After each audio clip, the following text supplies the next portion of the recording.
Hello everyone, welcome back. I'm Jungwoo Kim, and today we're diving into a topic that's crucial and yet oftentimes overlooked: wills and estate planning. Before we begin, a quick disclaimer: the information in this video is for general information and guidance only, and not legal advice. Laws varies and individual circumstances matter, so always consult a qualified lawyer in your area for personalized support.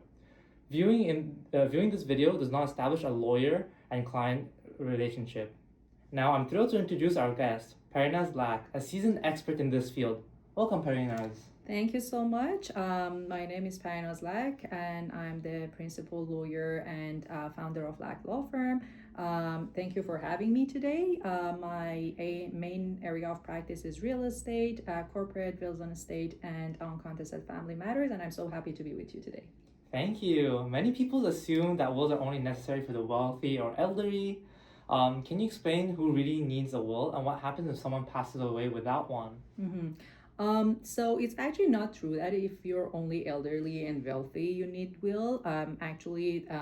If you have only one asset in Canada, I as a lawyer recommend that you have a will set up in Canada, just because the process of probate would be much easier for a state, and you can make sure that your assets are delivered to your loved ones without any hassles.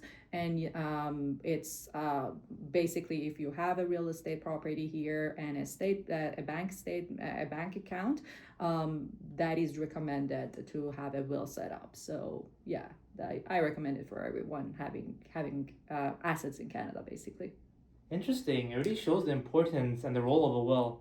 I also have heard that some people sometimes set up two, a primary and secondary will. Mm-hmm. Can you explain why someone would need two wills? Mm-hmm.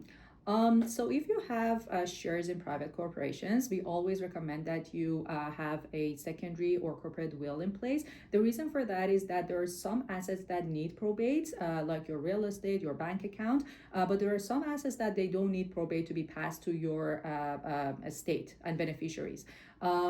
Such as like shares that you have in private corporations. So for those, we recommend that you prepare a corporate will, and the reason for that is that for the value of the assets that you own in your private corporations, you don't need to pay probate fee. Whereas for the other part of assets that need probate, you will pay probate fee. So basically, having two wills reduces the amount of probate fee that your estate need to pay down the road. So it's kind of a tax efficient way of estate planning.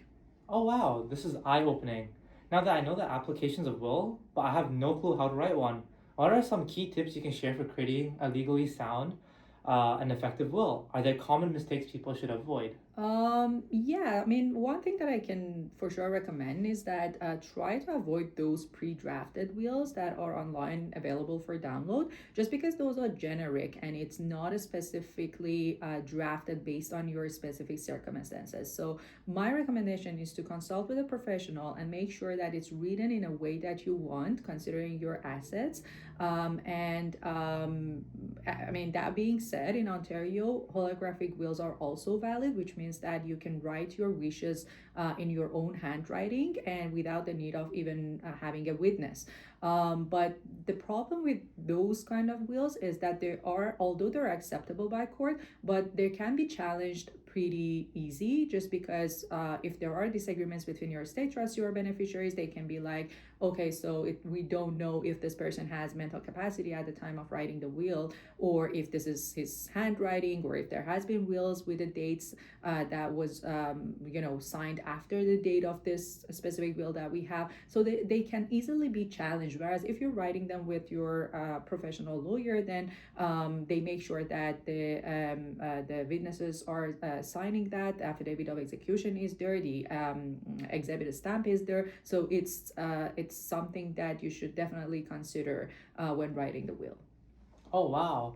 So, can you walk us through processing of creating a will then with a lawyer? And how should clients contact you? So each lawyer has their own way of intaking clients. In my office, you can always call us at our office number. It's 416-477-5686. Once you call our office and let us know that you would like to have a will, we evaluate your assets to see if you need a corporate will, like a secondary will and a primary will, or in your specific case, you only need a primary will. And then according to what document is advisable for your specific situation, we'll send you some forms to fill out. By filling out those forms, we get your instructions, we draft the documents for you, and you can come in and sign the documents in 1 or 2 days. It's not a complicated process at all. It can happen within a week. Wow, sounds super streamlined and hassle-free. Mm-hmm. Thank you for joining us today, Farinaz. Of course. Thank you so much for having me. And goodbye. Bye.